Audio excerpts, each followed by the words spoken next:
Oficialmente yo había servido como soldado en operaciones de paz. En los papeles era un hombre entrenado para contener el caos. En la realidad regresé hecho pedazos. A mis 30 años ya no dormía más de 2 horas seguidas. El olor de la tierra quemada se me metía en la nariz aunque estuviera lejos del frente. Y por las noches seguía oyendo gritos en idiomas que ni entendía. Uno cree que la guerra se queda allá, enterrada en los cerros o en las ruinas de alguna ciudad sin nombre. Pero no. La guerra aprende tu olor. Te sigue. Se te mete en la sangre y viaja contigo hasta la puerta de tu casa. Yo solo quería volver al norte de México. Quería regresar a Sonora, al calor seco, al cielo blanco del mediodía, al rumor de los ventiladores viejos y a ese silencio duro que existe en los pueblos donde todos saben más de lo que dicen. Soñaba con sentarme bajo una sombra pobre, tomar café recalentado y convencerme de que todavía podía ser un hombre normal. ¡Qué ironía! El calor que tanto extrañé no me recibió como un abrazo, me recibió como una advertencia. El camión entró a la terminal de Hermosillo poco después de las 2 de la tarde, a finales de agosto de 1999. El aire del norte golpeó en cuanto bajé. No era viento, era un horno abierto. El pavimento reverberaba como si debajo ardiera algo. El cielo estaba limpio, despiadado, sin una sola nube. A mi alrededor olía a diésel, a sudor, a carne asada lejana y a basura cocinándose bajo el sol. La gente caminaba rápido, con la cabeza baja, como si hasta mirar el día directamente pudiera costarte algo. Me colgué al hombro la vieja bolsa militar. Nadie me miró 2 veces. En una ciudad como esa, un hombre callado, con botas gastadas y los ojos hundidos, no llamaba la atención. Había muchos regresando de algo. Del otro lado, de la cárcel, del monte, de una deuda, de una mala decisión. Yo me llamo Julián, y cuando puse un pie de nuevo en Sonora, entendí que mi tierra ya no era la misma que había dejado. Tomé un taxi destartalado hacia la colonia donde vivía mi hermano menor, Tomás. El chofer llevaba una estampita de la Virgen pegada en el tablero, junto a un San Judas desteñido por el sol. No dejó de hablar en todo el camino. Que si la ciudad ya estaba llena de mañosos, que si la policía nomás servía para cobrar, que si de noche era mejor no andar en ciertas calles, que si últimamente habían aparecido convoyes de trocas polarizadas levantando gente como si nada. Yo no escuchaba a medias, mirando por la ventana. Hermosillo hervía. Puestos de tacos bajo lonas remendadas, talleres con radios a todo volumen, perros flacos dormidos junto a las bardas, niños jugando en chorritos de agua que salían de mangueras rotas. Pero debajo de toda esa vida estaba otra cosa, una tensión seca. Como cuando caminas por el monte y el silencio te avisa que no estás solo. Mi hermano vivía en una casita al sur de la ciudad, en una calle de banquetas rotas, con postes inclinados y bardas manchadas de polvo rojizo. Al bajar del taxi sentí la camisa pegada a la espalda. Ni siquiera habían dado las 3 de la tarde y el calor ya aplastaba el barrio entero. Toqué la puerta y nadie abrió de inmediato. Escuché primero el roce de unos pasos rápidos, luego el ruido seco de 2 cerrojos. Finalmente la puerta se abrió apenas lo suficiente para dejar ver un ojo. Cuando Tomás me reconoció, tardó un segundo en reaccionar, como si no pudiera creer que yo de verdad estuviera ahí. Julián. Habían pasado 4 años desde la última vez que lo vi. Antes era un chamaco flaco, de sonrisa fácil, de esos que creen que la vida en el norte se arregla con trabajo, ingenio y un poco de suerte. El hombre que tenía enfrente seguía siendo mi hermano, pero algo lo había chupado por dentro. Tenía ojeras hondas, la piel reseca, los labios partidos y una forma de mirar por encima de mi hombro que me dijo más que cualquier saludo. No estaba viendo la calle, estaba vigilándola. Me dejó pasar y cerró de inmediato. Metió cadena, pasador, seguro y todavía jaló la puerta 2 veces para comprobar. La sala estaba oscura a pesar de que afuera reventaba el sol. Un ventilador de pedestal giraba haciendo un ruido triste, sin enfriar nada. Olía a encierro, a cigarro, a café viejo y a miedo. El miedo también tiene olor. La guerra me enseñó eso. Pensé que llegabas mañana, dijo evitando abrazarme con fuerza. Cambié de ruta. Nos quedamos mirándonos un momento. Entre hermanos hay silencios que dicen la verdad antes que la boca. El suyo me gritó que algo andaba mal. Me ofreció agua tibia en un vaso de plástico. En la cocina, la mesa estaba llena de recibos, una libreta con números mal apuntados y ceniceros improvisados. Vi una mancha morada en su antebrazo cuando alzó el vaso. La escondió en cuanto notó que la había visto. ¿Y eso? Nada, me pegué en el trabajo. Mentía mal. Siempre había mentido mal. Me senté sin soltar la bolsa militar. Él se movía de un lado a otro, abría el refrigerador aunque adentro casi no hubiera nada, encendía un cigarro y lo apagaba a la mitad, tomaba agua, se asomaba por una rendija de la cortina. Yo no dije nada al principio. En ciertos lugares, si preguntas demasiado rápido, la gente se cierra. ¿Y qué andas haciendo ahora?, pregunté. Pues ya sabes, movidas, fletes, encargos, cruzando mercancía de aquí para allá. Nada serio. Sale para comer. Te ves jodido para que nomás te alcance para comer. Tomás soltó una risa seca, falsa. Es el calor, carnal. Aquí te drena bien, cabrón. No era el calor, era el terror. Me levanté y caminé hasta la ventana. Separé apenas la cortina con 2 dedos. Frente a la casa había una troca negra estacionada media cuadra más allá. Vidrios polarizados. Nada raro, si uno quería hacerse pendejo. Pero en el asiento del copiloto se alcanzaba a ver una silueta inmóvil, esperando, observando. Volví a cerrar la cortina. ¿Desde cuándo te vigilan? El vaso tembló en su mano. Lo dejó sobre la mesa con mucho cuidado, pero de todos modos chocó. No sé de qué hablas. Mírame, Tomás. ¿Qué hiciste? Tardó tanto en responder que por un momento pensé que iba a inventar otra historia, pero la cara se le rompió antes que la voz. La regué, Julián. No lloró. Solo se sentó despacio, como si de pronto le pesaran los huesos. Me contó a medias. Empezó diciendo que era un transporte, luego que eran varios, luego que no preguntó exactamente qué llevaban, luego que él solo había puesto una bodega y 2 choferes, luego que le prometieron buena lana, luego que la carga se perdió, luego que él quedó debiendo. Cada frase era peor que la anterior y ninguna decía todo. ¿A quién?, no contestó. ¿A quién le debes, Tomás? Se frotó la cara con las 2 manos. A gente pesada. Eso ya lo sé. No son raterillos de colonia, Julián. Supe entonces que la cosa venía más arriba. ¿Cuánto? Se quedó quieto. Dime. 200,000. ¿Pesos? Negó con la cabeza. Durante unos segundos solo se oyó el ventilador girando con su quejido inútil. Afuera un vendedor de nieve gritó algo por la calle, y aquel sonido cotidiano me pareció absurdo. ¿Qué era la carga?, pregunté. Tomás me miró como se mira a un cura antes de confesarse. Cristal y otras cosas. Venía mezclado. Yo no sabía todo al principio, te lo juro. Me dijeron que nomás era mover unas cajas, guardar unas horas, abrir una bodega. Luego ya no te puedes salir. Cuando te das cuenta, ya les debes hasta por respirar. La organización para la que trabajaba no era un grupito improvisado. Era gente conectada con la frontera, con rutas en el desierto, con policías y quién sabe cuántos más. Tomás había querido jugar al empresario del norte. Ahora era propiedad de hombres que no perdonan errores. ¿Y por qué no huiste? Se me quedó viendo con una tristeza vieja. ¿A dónde, Julián? Si saben dónde vivo, saben qué carro manejo, saben con quién hablo. Hace 2 semanas me levantaron unas horas nomás para darme un susto. Me llevaron al monte. Me dejaron de rodillas bajo el sol. No me pegaron mucho, nomás lo suficiente. Querían que entendiera que la próxima no regresaba. Se hizo de noche despacio, como se hace de noche en el desierto. El sol baja, el calor no.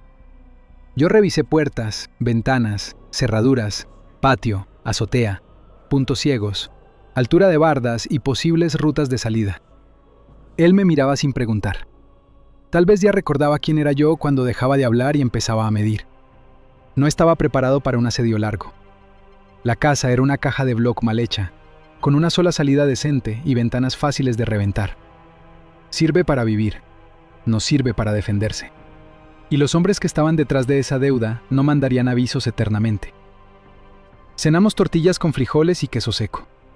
Tomás casi no probó bocado. Después de cenar me contó lo último. Al día siguiente, al mediodía, iban a venir por una respuesta. Así lo había dicho el que le llamó por teléfono. Ni siquiera exigieron todo el dinero. Querían verlo humillado. Querían medir si todavía podían usarlo o si convenía desaparecerlo de una vez. Son 3, dijo en voz baja. A veces 4. Siempre llega uno que ni habla, nomás mira. Ese es el peor. Asentí. Tomás se quedó dormido cerca de las 11, vencido por el cansancio y el miedo. Yo no dormí.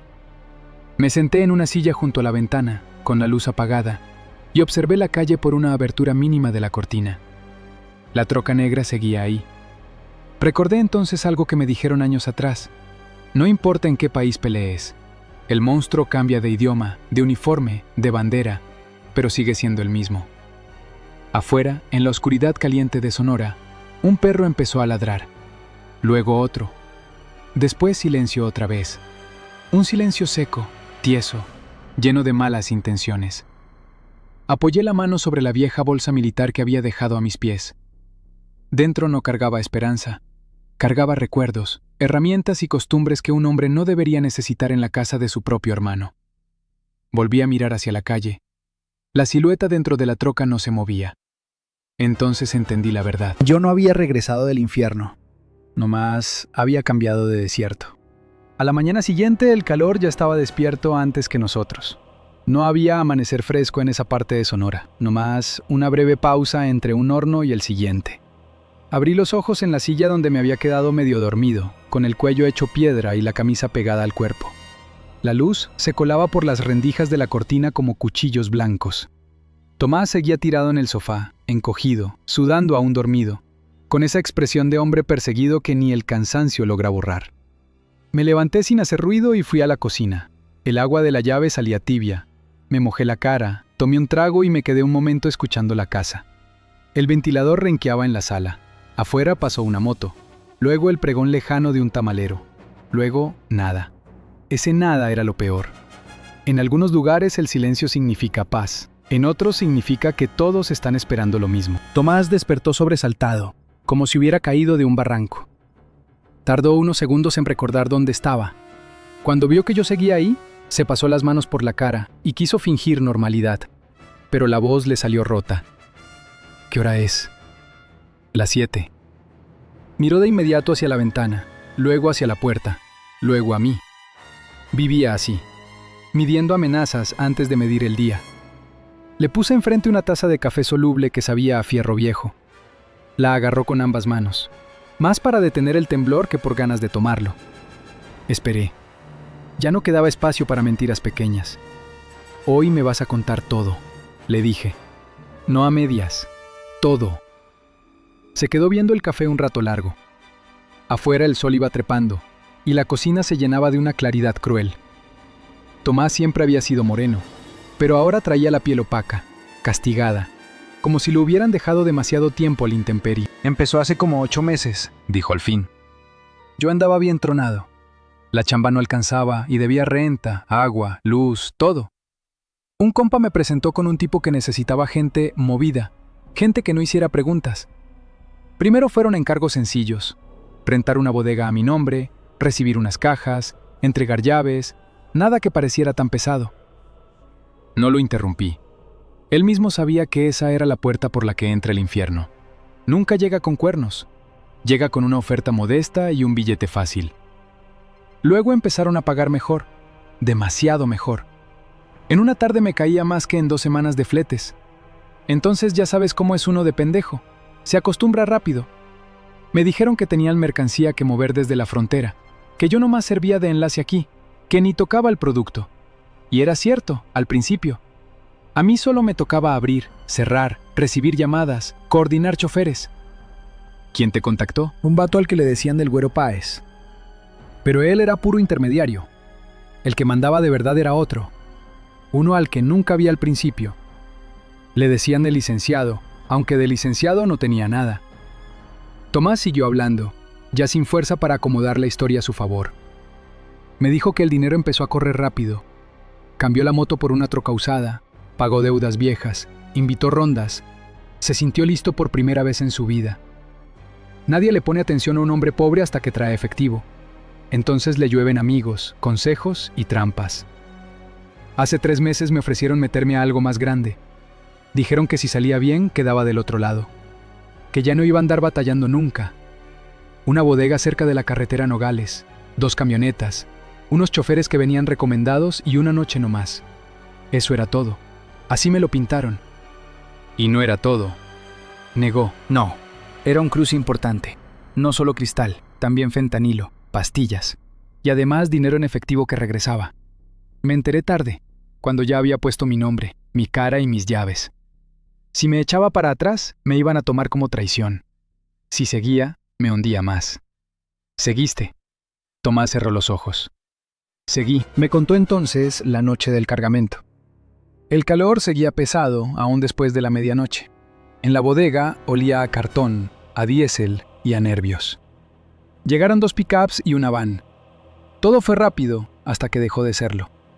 Un convoy que debía avanzar hacia una ruta segura desapareció durante 40 minutos. 40 minutos son nada para un civil. En ese negocio son una eternidad. Cuando por fin reapareció uno de los conductores, venía sin radio, golpeado y solo. Dijo que los habían interceptado hombres armados en un tramo de terracería. No supo explicar si eran rivales, policías comprados por otro grupo o la misma gente de adentro volteándoles la jugada. La carga se perdió. El dinero también. ¿Y tú dónde estabas? En la bodega, esperando noticias como idiota.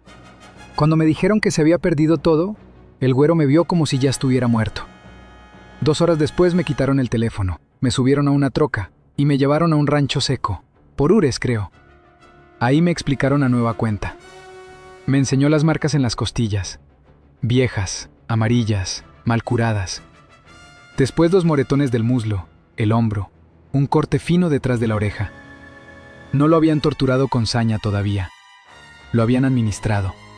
Había método en eso. Dijeron que yo respondía por la bodega, por los choferes y por la pérdida. Que mi cara estaba en papeles, en videos, en llamadas. Que si me hacía pendejo podían entregar todo a la policía o al grupo rival, según les conviniera. Y que si intentaba largarme, antes me iban a encontrar a mí, o a alguien de mi familia. Lo dijo mirando la mesa. No se atrevió a verme cuando nombró a la familia. Por eso no te escribí nada claro, murmuró.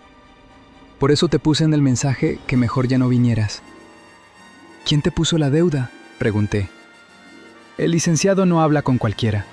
A mí me recibió su mano derecha, un cabrón al que le dicen Zamora, trajeado, botas caras. No grita. Eso lo vuelve peor. Me dijo que yo tenía 2 opciones, pagar lo perdido o pagar trabajando hasta que me muriera. Pero luego revisaron cuentas y decidieron que yo era más útil endeudado que empleado. Así me traen, exprimido, asustado y vivo. Se levantó para prender otro cigarro. La mano le temblaba tanto que tuvo que intentarlo 2 veces. ¿Cuánto has pagado ya? Se rió sin humor. Todo lo que tenía y todo lo que no tenía. Vendí la troca, vendí herramientas, pedí prestado. Hice viajes para ellos casi gratis. Desentregué una bodega que ni era mía. Y la cuenta sigue creciendo. Cada semana le meten intereses, castigos, gastos de vigilancia, lo que se les ocurra. No quieren que pague. Quieren que nunca termine. La casa se fue calentando más conforme avanzó la mañana. El yeso de las paredes parecía sudar. Afuera pasó la troca negra una vez, despacio, nomás para que supiéramos que seguían ahí.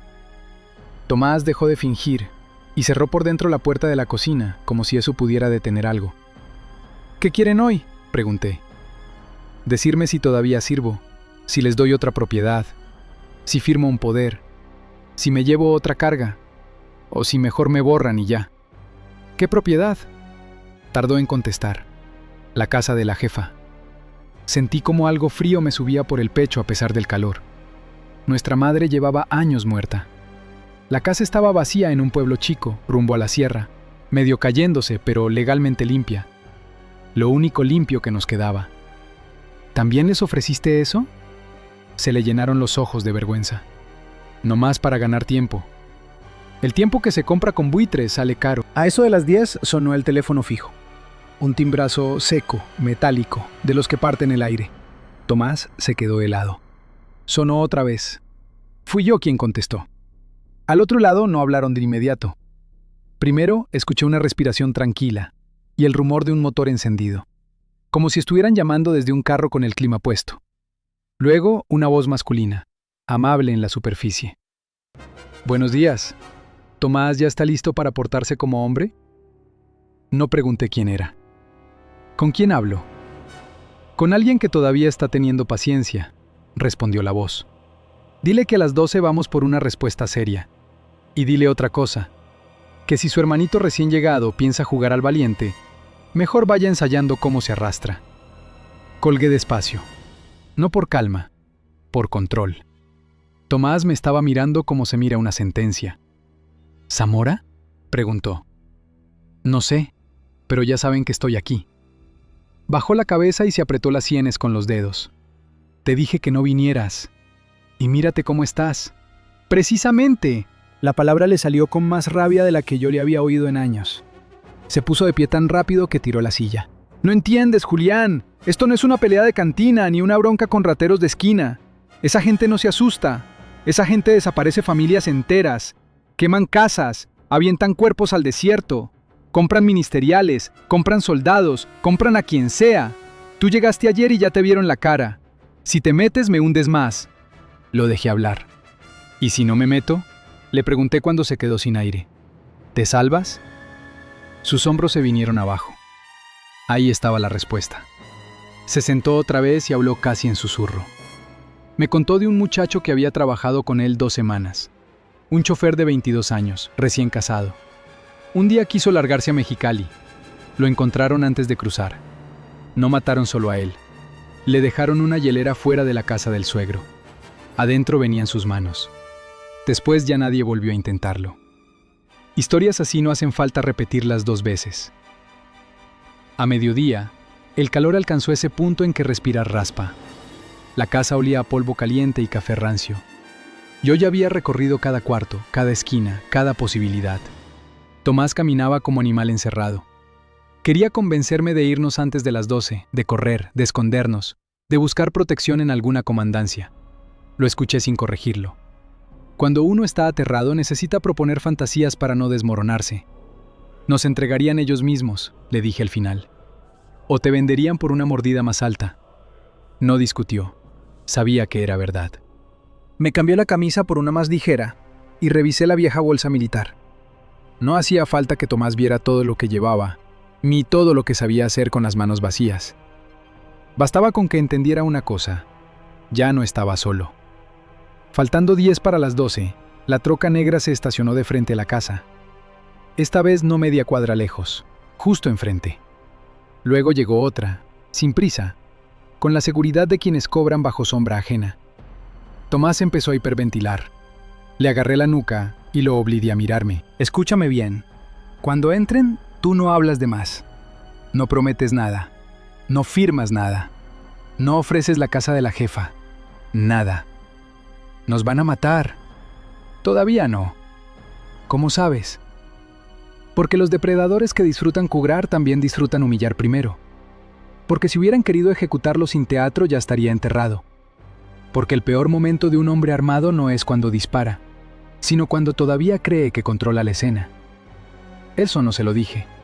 Solo lo miré hasta que asintió. A las 12 en punto tocaron la puerta.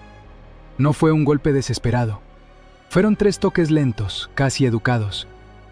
Sentí que la casa entera contenía el aliento. Tomás palideció tanto que pensé que se me iba a desmayar. Yo caminé hacia la entrada sin apurarme. Cada paso sonó claro en el piso. Afuera, detrás de la puerta, esperaban el calor, la deuda y los hombres que habían venido a cobrarla.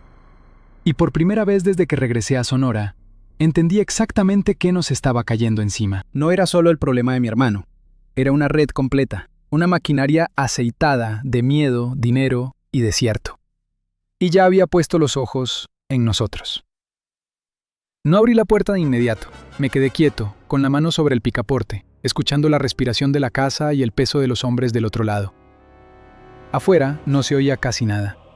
El calor del mediodía se había tragado hasta los ladridos.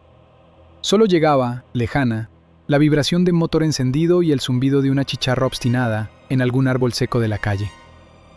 Volvieron a tocar. 3 golpes, igual de tranquilos.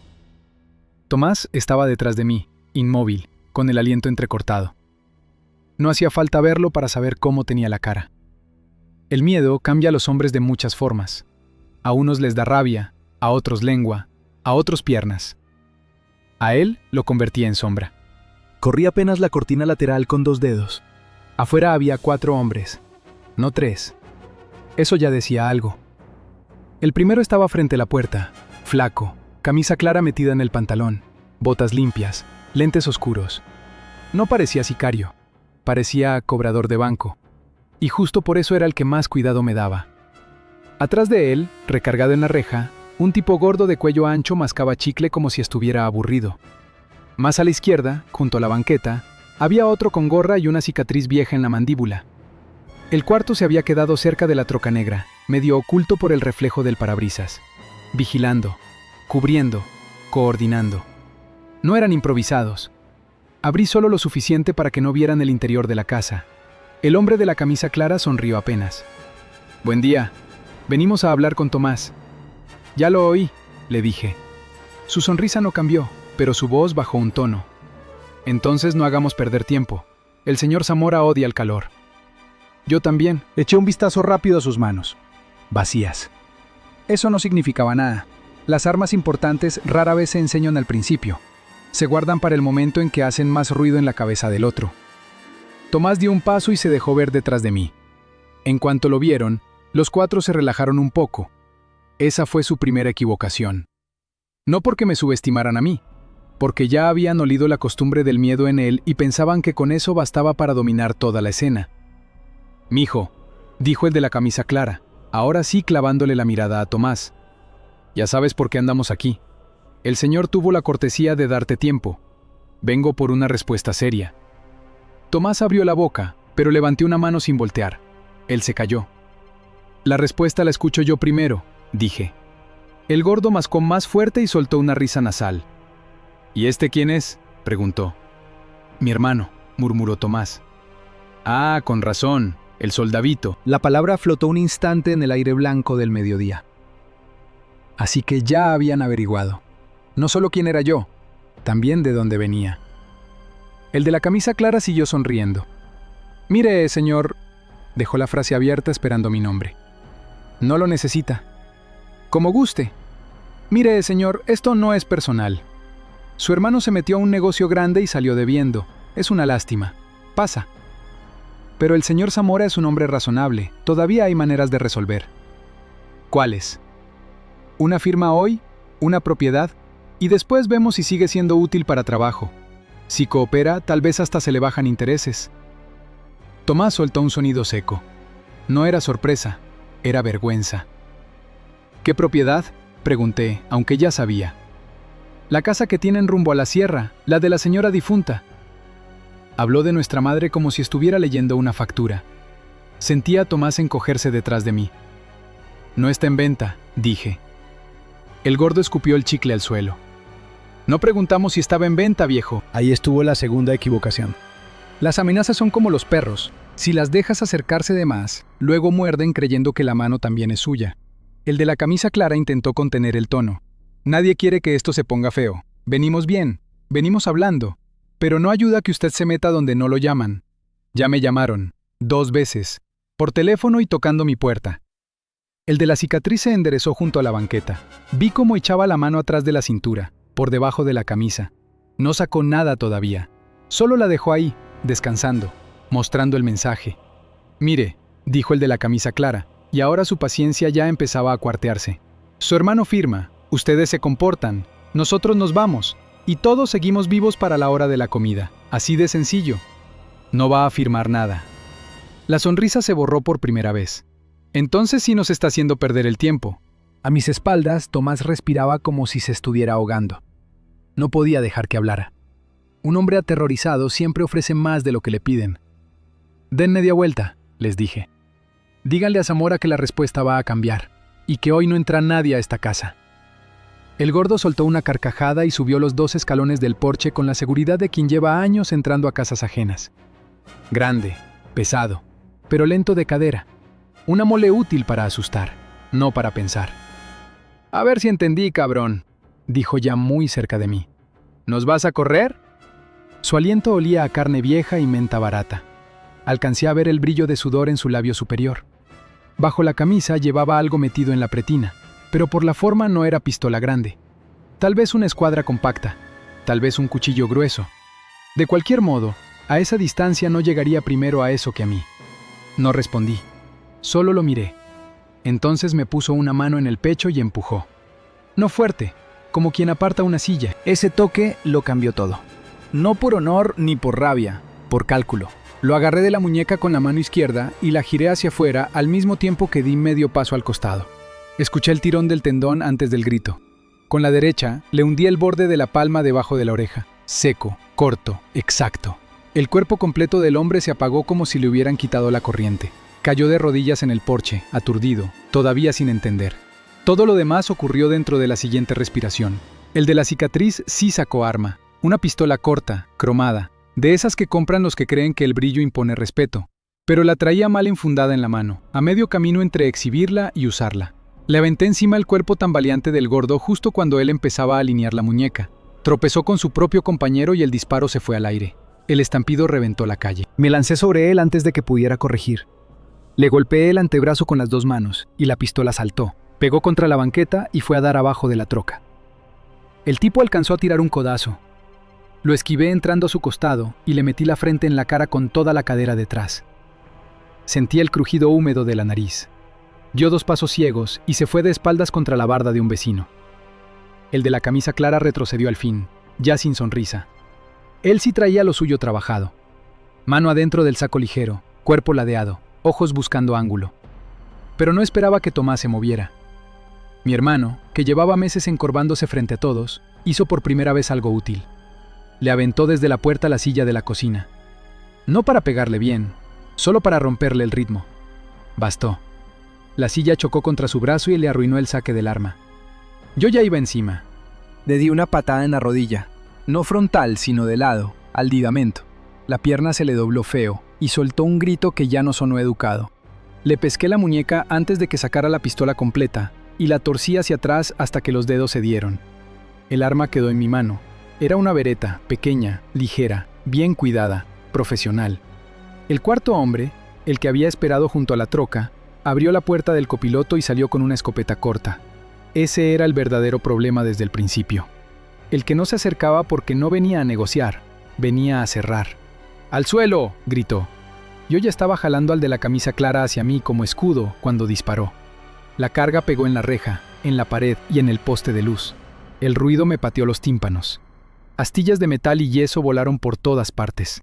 El hombre que yo sujetaba chilló cuando parte del plomeo le abrió la espalda. Me agaché, le disparé 2 veces ante la escopeta por debajo del brazo del otro. No pensé dónde. Solo disparé al centro de lo que veía. La primera bala le dio en el hombro, lo hizo girar. La segunda entró más abajo, cerca del pecho. Se fue contra la puerta abierta de la troca y resbaló al suelo sin soltar el arma del todo. En la calle apareció una mujer gritando desde la esquina. Luego una ventana se cerró de golpe, luego otra. Siempre pasa así. Los curiosos tardan 2 segundos en convertirse en testigos mudos y encerrarse con llave. El de la cicatriz todavía no estaba fuera. Sangrando de la cara, intentó levantarse a gatas para alcanzar un cuchillo que se le había caído de la bota. Lo vi a tiempo. Le hundí el talón en la mano. El cuchillo quedó clavado en la tierra seca junto a la banqueta. Le di una patada corta en la mandíbula y se quedó inmóvil, respirando raro. Todo el tiroteo, todos los golpes, todos los gritos, no duraron ni 20 segundos. 20 segundos bastan para que una casa cambie de dueño, para que una calle cambie de clima, y para que un hombre decida si todavía cree en las reglas o si ya las enterró. Tomás seguía en la puerta, blanco, tieso, con las manos vacías levantadas a la altura del pecho como si aún cargara la silla. Me miraba a mí, luego a los hombres en el suelo, luego a la sangre extendiéndose bajo el que había traído la escopeta. «Julián», dijo, pero la voz no le alcanzó. Me acerqué al herido de la troca sin bajar la Beretta. Seguía vivo, los ojos muy abiertos, la boca trabajando sin aire. Intentó levantar la escopeta. Le pisé el antebrazo hasta que la soltó. «¿Zamora?», pregunté. El hombre escupió sangre a un lado. «Ya te cargó la verga», alcanzó a decir. Podría haberlo rematado. Habría sido fácil. Casi lógico. El calor, el disparo, la adrenalina y el peligro hacen que la lógica se vuelva una cuerda muy delgada. Pero no lo hice. No por piedad, porque necesitaba que respirara el tiempo suficiente para contar lo que había pasado. El miedo corre más rápido cuando lo carga alguien vivo. Me volví hacia el de la camisa clara. Estaba tirado boca abajo, tratando de incorporarse pese a la pierna deshecha. Tenía la cara llena de polvo y sangre ajena. Lo agarré del cuello de la camisa y lo levanté lo justo para que me viera. Escúchame bien. Regresas con Zamora y le dices esto. La casa no se toca. Mi hermano no firma. Y la próxima vez que mande gente, ya no se van caminando. Tragó saliva. Ya no tenía tono amable. Ya no tenía nada. No sabes con quién te metiste. Tú tampoco. Lo solté. Cayó de lado, gimiendo. Detrás de mí, Tomás seguía sin moverse. El ventilador adentro de la casa continuaba girando como si no hubiera pasado nada. Ese sonido absurdo fue el que me hizo entender la dimensión exacta de lo que acababa de ocurrir. Ya no estábamos esperando la violencia. La habíamos desatado. Agarré la pistola caída del otro lado del porche, luego la escopeta recortada. Miré la calle. A lo lejos empezaban a oírse motores acelerando y voces que corrían de patio en patio. En cualquier momento llegaría la policía y con ella no vendría ayuda. Vendrían preguntas vendidas al mejor postor. «Métete», le dije a Tomás. No reaccionó. Lo agarré del hombro y lo sacudí. «Métete a la casa y cierra todo». Entró por fin, tropezando con sus propios pies. Yo recogí las armas, pateé la silla rota a un lado y eché un último vistazo a los 4 hombres. 2 podían irse por su cuenta. 1, tal vez con ayuda. El de la escopeta no sé si llegaría vivo al hospital. La primera sangre ya estaba tirada frente a la puerta de mi hermano, cociéndose en el concreto bajo el sol de Sonora. Y en el instante en que la vi brillar roja y espesa entre el polvo, supe que ya no había regreso. La deuda de Tomás acababa de convertirse en guerra. La policía llegó tarde a propósito. No fue una impresión, fue una certeza que se me clavó en cuanto escuché la primera patrulla doblar la esquina sin prisa, con la sirena apagada hasta el último momento, como para avisar su presencia sin regalar urgencia. Cuando aparecieron, el sol seguía cayendo a plomo sobre la calle. La sangre del hombre de la escopeta ya había dibujado un charco oscuro junto a la llanta de la troca, y los vecinos habían cerrado todas las puertas que podían cerrarse. En el norte la gente sabe cuándo mirar y cuándo no haber visto nada. Tomás estaba sentado en la cocina con una toalla en las manos, aunque no sangraba. Le temblaban tanto los dedos que ni siquiera podía doblarla. Yo había metido las armas a la vieja bolsa militar, limpiado lo básico y dejado afuera solo lo inevitable. Los casquillos, la silla rota, el polvo levantado por los balazos y los 4 hombres hechos pedazos en distintos grados de humillación. 3 ministeriales y 2 municipales bajaron de las unidades. Lo supe por cómo caminaban. No venían a investigar, venían a medir daños, a reconocer nombres y a cobrar obediencia. El primero que tocó la puerta ni siquiera preguntó si había heridos. Preguntó quién era yo. «El hermano», dije. El ministerial me estudió de arriba abajo. Moreno claro, bigote recortado, lentes oscuros, aunque la sombra del porche bastaba. Traía el saco abierto y una panza de hombre que no corre para ganarse el sueldo. Detrás de él, otro agente mascaba chicle igual que uno de los cobradores de Zamora. Ese detalle, tan simple, me dijo demasiado. Va a tener que acompañarnos para aclarar unas cosas. ¿También se van a llevar a los que vinieron armados a mi casa? El ministerial soltó una mueca que no llegó a sonrisa. Depende de qué digan ellos, depende de qué diga usted, depende de muchas cosas. Así hablaba un hombre acostumbrado a vender el aire antes de que alguien se lo pidiera. No me esposaron. Otra señal. Cuando la autoridad no necesita humillarte públicamente, es porque alguien más importante quiere decidir en qué momento te rompen. Me subieron a la patrulla del medio. A Tomás no se lo llevaron, pero uno de los municipales se quedó en la entrada con una calma demasiado cómoda. Custodia le habrían llamado en papel. Vigilancia era el nombre real. En el trayecto nadie habló. Las calles de Hermosillo ondulaban bajo el calor.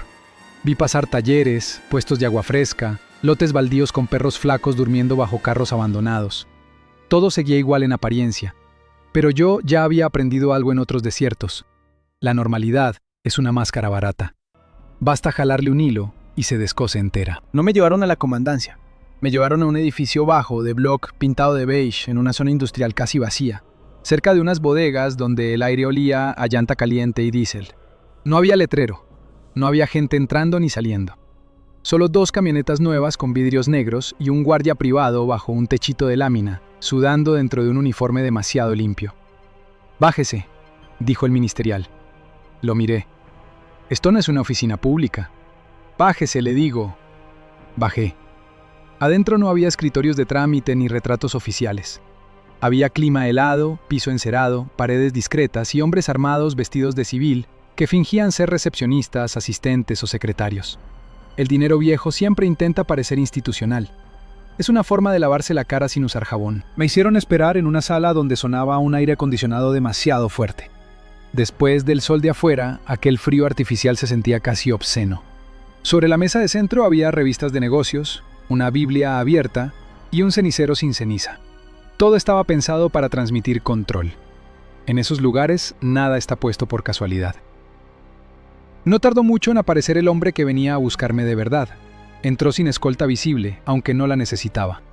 Alto, delgado, piel tostada por el sol pero bien cuidada, traje gris claro, botas de piel de avestruz y un reloj discreto de esos que valen más que una casa en colonia regular. Debía andar cerca de los 50, pero caminaba recto, sin prisa, con la seguridad de quien lleva años viendo a otros levantarse cuando él entra. No sonrió, ni falta le hacía. «Julián», dijo, como si ya nos hubieran presentado antes. «Gracias por venir». No pregunté su nombre, lo reconoció en el tono antes que en la cara. Algunos hombres no necesitan presentarse porque toda la habitación ya los anuncia. «Zamora». Asintió apenas, con un brillo de aprobación en los ojos. Pensé que tardaría más en ubicarme. No eres tan difícil de encontrar si mandas a media ciudad por delante. Se sentó frente a mí sin pedirme permiso. Cruzó una pierna sobre la otra y se acomodó el puño de la camisa. Ningún gesto sobraba, ninguno era nervioso. Mis muchachos cometieron errores, dijo. Subestimaron el escenario. Lo lamento por ellos. Lo lamento menos por ti, porque supongo que ya te diste cuenta de dónde estás parado. Lo que me di cuenta es que mandaste armados a la casa de mi hermano y ahora me traes a tu oficina disfrazada de dependencia. Zamora apoyó las manos sobre los descansabrazos y por fin sonrió un poco, pero no con la boca. Sonrieron sus ojos.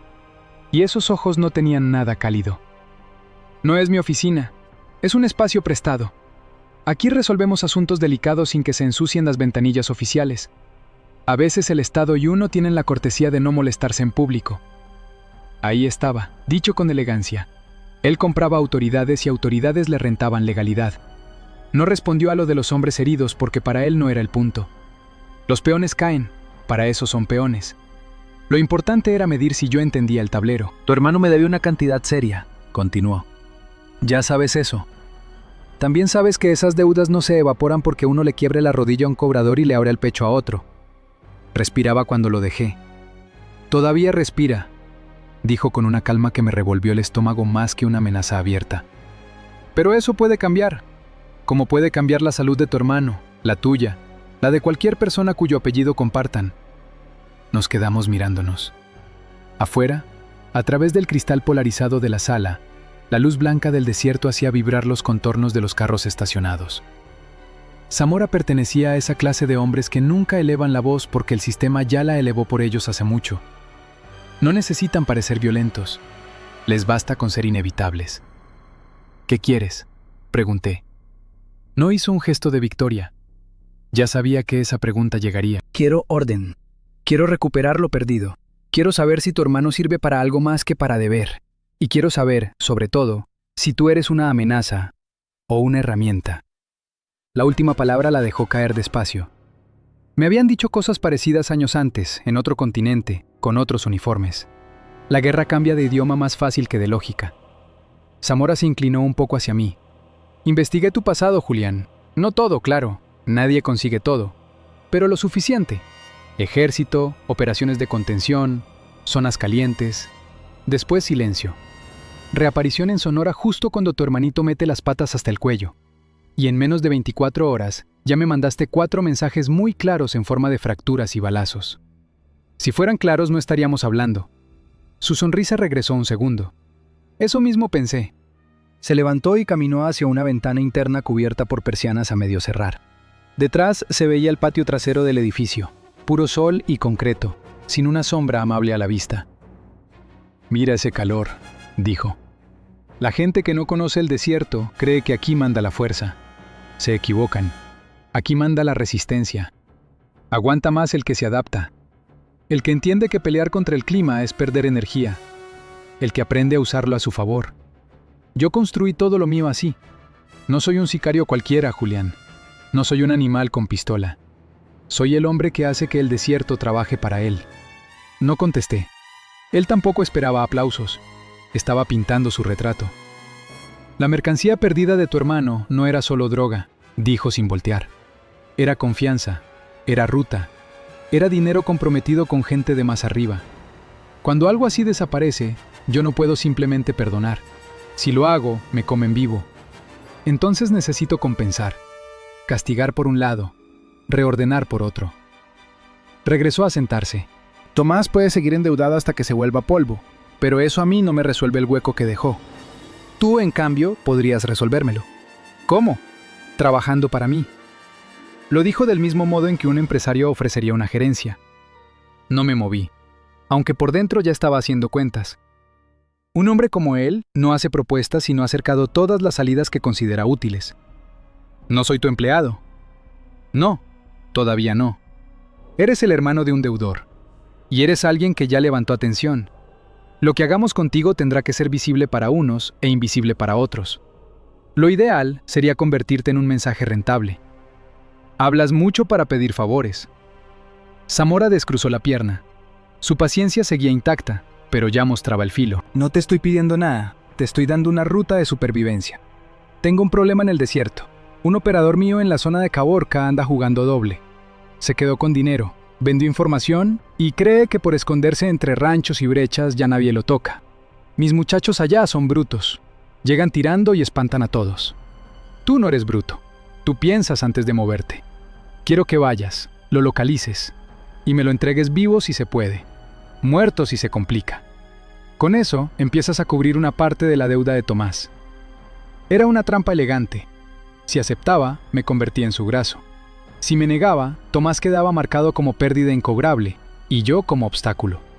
Y a los obstáculos en territorios como ese no se les debate mucho tiempo. ¿Y si te digo que no? No se molestó en fingir sorpresa. Entonces hoy mismo sale tu hermano de esa casa. Pero no contigo. Sale con mis hombres. Y tú probablemente sales por otra puerta. Ya después veremos si los encuentran en el monte, en una fosa o en una nota roja con un arma sembrada. Hay muchas maneras de narrar la muerte, cuando uno redacta también el informe. Sentí por primera vez algo distinto a la simple rabia. No miedo, algo más frío. La comprensión completa del tipo de poder que tenía enfrente. Zamora no era solo un narco con dinero. Era una bisagra entre desierto, gobierno, policías, bodegas, cruces y cementerios. Un hombre que administraba violencia como otros administran inventarios. Quiero ver a mi hermano, dije. Negó con suavidad. No por ahora. Entonces no hay trato. Sí lo hay. Solo no lo ves todavía. Se levantó y sacó un teléfono del saco. Marcó un número corto. Esperó. Luego activó altavoz sin dejar de mirarme. Del otro lado se oyó respiración agitada. Después la voz de Tomás, rota. «Julián». No se me movió ni un músculo, pero sentí un golpe seco en el pecho. Seguía en la casa, probablemente con vigilancia encima, probablemente con el cañón de alguien apuntándole desde una habitación contigua. «Aquí estoy». «No hagas ninguna pendejada», dijo rápido, demasiado rápido. «Hay gente aquí desde hace rato, no sé cuántos. Dicen que si no cooperas me...» La llamada se cortó.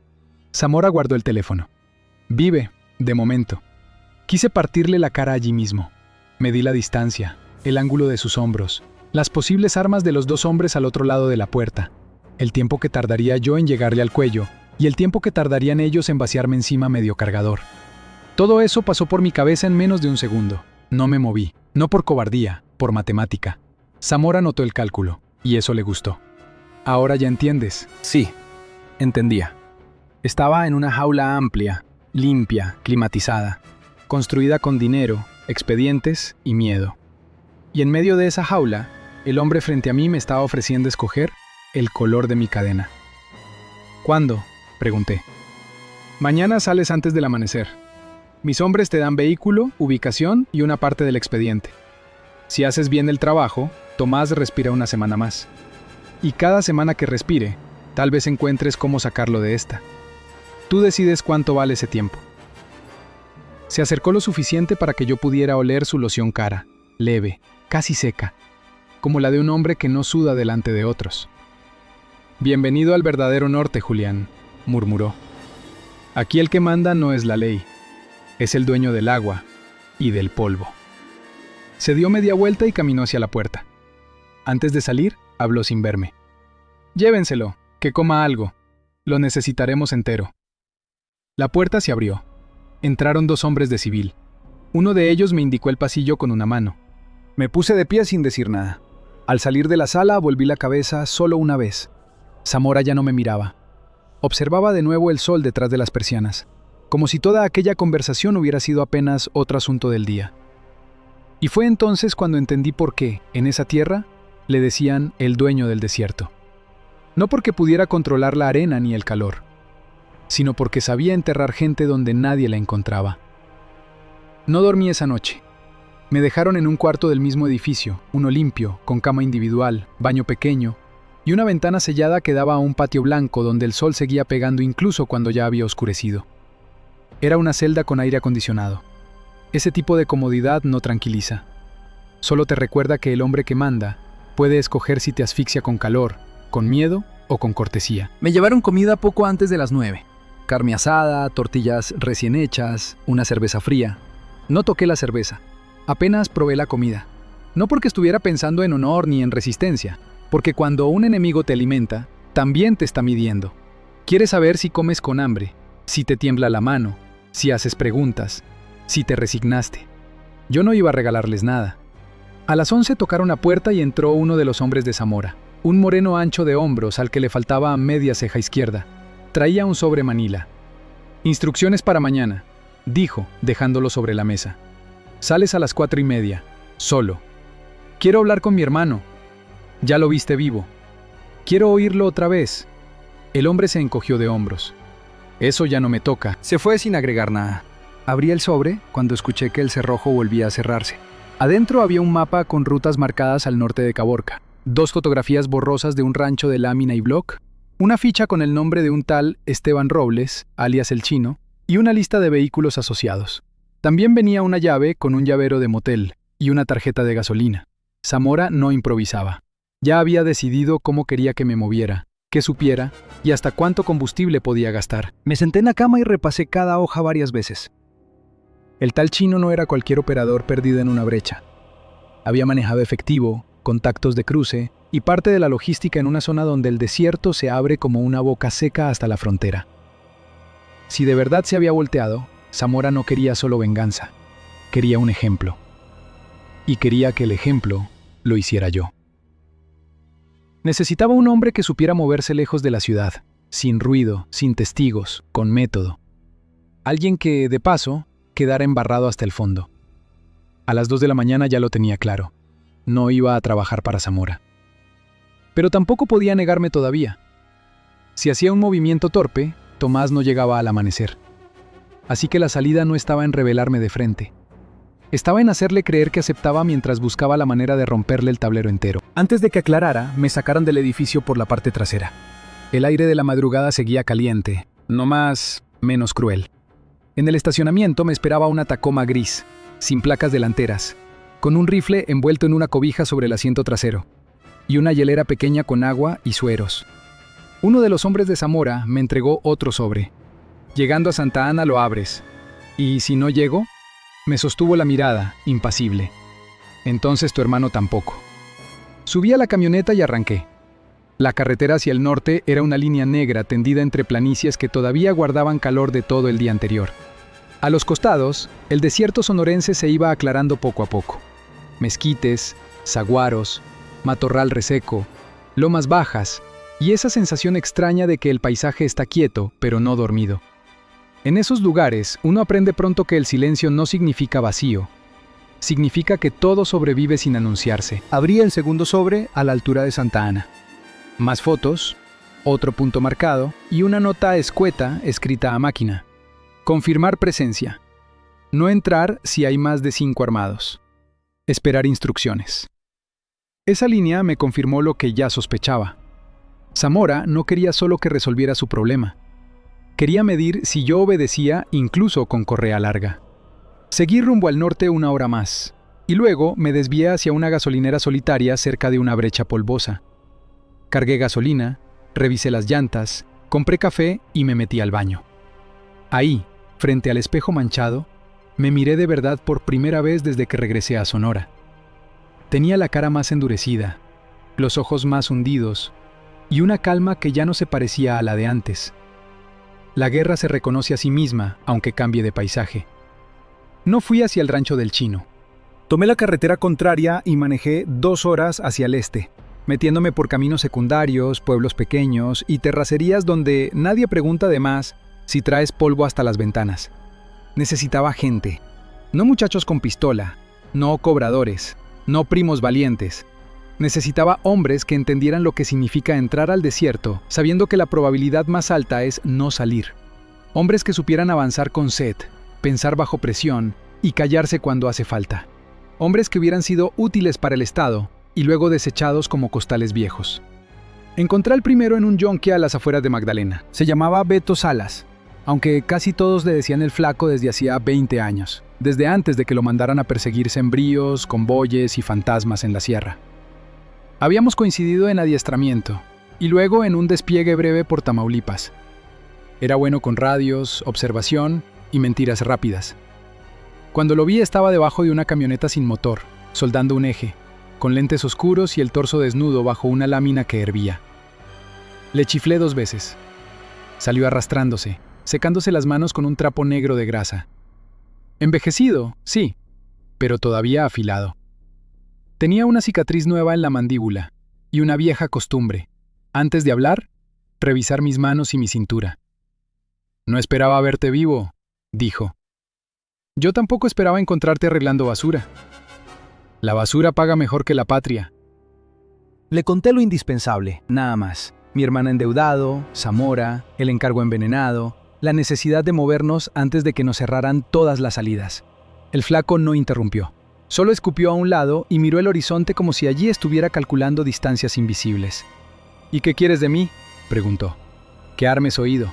Radios, frecuencias, rutas. Necesito saber dónde hablan y cuándo se callan». «Eso ya no se me olvidó». «Lo sé». Pensó apenas un momento. «Te ayudo por una razón nomás», dijo. «Le debo a esta tierra menos de lo que tú crees, pero a Zamora sí le debo una. Hace 4 años me entregó a unos judiciales por negarme a mover equipo para uno de sus socios. Me sembraron un rifle, me calentaron 2 costillas y me sacaron hasta la dignidad. Si de veras vas contra él, me subo».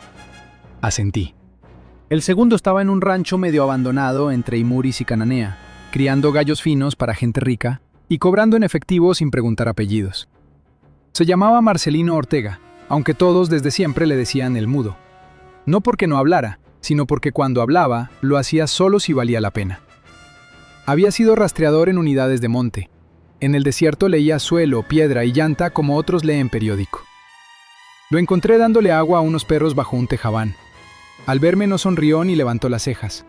Nomás dejó la cubeta, se limpió las manos en el pantalón y esperó. «Necesito tus ojos», le dije. «¿Para quién?» «Para mí». «Entonces puede que sí». Con él la conversación duró menos de 10 minutos.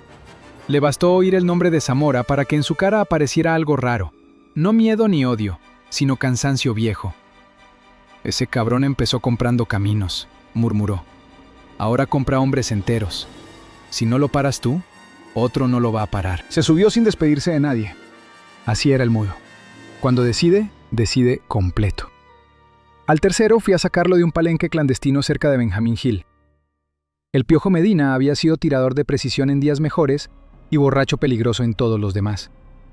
Lo encontré apostando con dinero que no tenía, más flaco que antes, con la nariz torcida y una camisa abierta hasta media panza. Pero los ojos seguían igual, sobrios, aun cuando el resto del cuerpo no lo estaba. «No trabajo gratis», me dijo apenas le expliqué el asunto. «No tengo para pagarte». «Entonces dame una razón». Miré alrededor del palenque. Humo, cerveza tibia, gritos, plumas, apuestas y hombres convencidos de que aún controlaban algo. Me acerqué lo suficiente para hablarle bajo. «Si Zamora me quiebra, tú sigues viniendo a lugares como este, hasta que un chamaco con pistola te confunda con una deuda vieja. Si me ayudas, Puede que no cambie tu vida, pero al menos te mueres buscando algo mejor. El Piojo soltó una carcajada breve. Sigues vendiendo la guerra como si fuera redención. No, la vendo como la única puerta abierta. Me sostuvo la mirada un rato y luego recogió su gorra de la mesa. Va pues, pero si esto sale mal, no quiero entierro católico. Me cagan los padres. Con esos 3 bastaba para empezar, no para ganar. Necesitábamos refugio, agua, gasolina, armas largas decentes y una idea clara de qué golpear primero. No podíamos ir directo contra Zamora con 4 hombres cansados y una deuda en la espalda. Había que hacerle daño donde más le doliera. Las rutas, la información, la sensación de control. Nos metimos esa misma noche en una casa de adobe semicaída cerca de un arroyo seco, a 1 hora de Caborca. La había conseguido el Mudo por medio de un compadre que criaba cabras, y no quería saber nada. Ahí, con 2 lámparas, un mapa extendido sobre una mesa coja y litros de agua caliente, empezó de verdad lo que yo después iba a recordar como el nacimiento de los lobos del desierto. El flaco rastreó frecuencias con un equipo viejo que guardaba en una caja de herramienta. No era fino, pero servía. Interceptó tráfico de halcones, radios de tráileres, una frecuencia municipal comprada y, al caer la medianoche, el primer eco útil.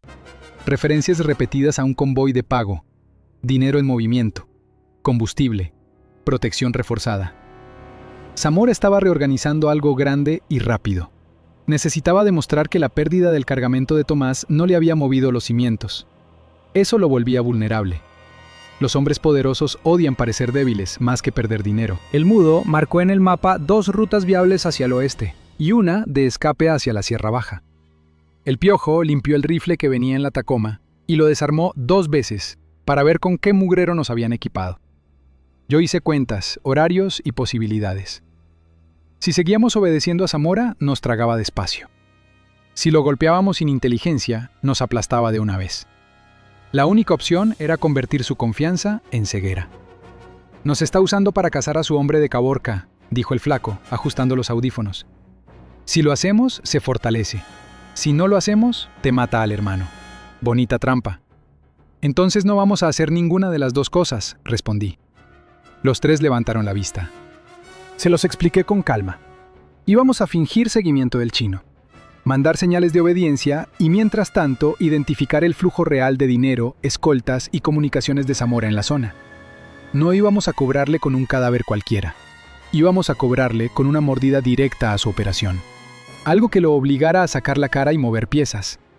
Algo que diera tiempo para encontrar a Tomás y, con suerte, la grieta por donde meterle fuego a toda la estructura. El Piojo sonrió chueco. «Ahora sí te escuchas como antes». «¿Cómo cuándo?» «Como cuando todavía creías que un mapa podía salvarte la vida». No le respondí.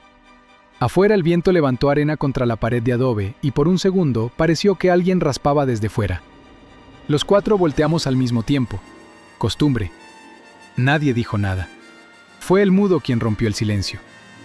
«Ya no somos soldados», dijo. «No», contesté.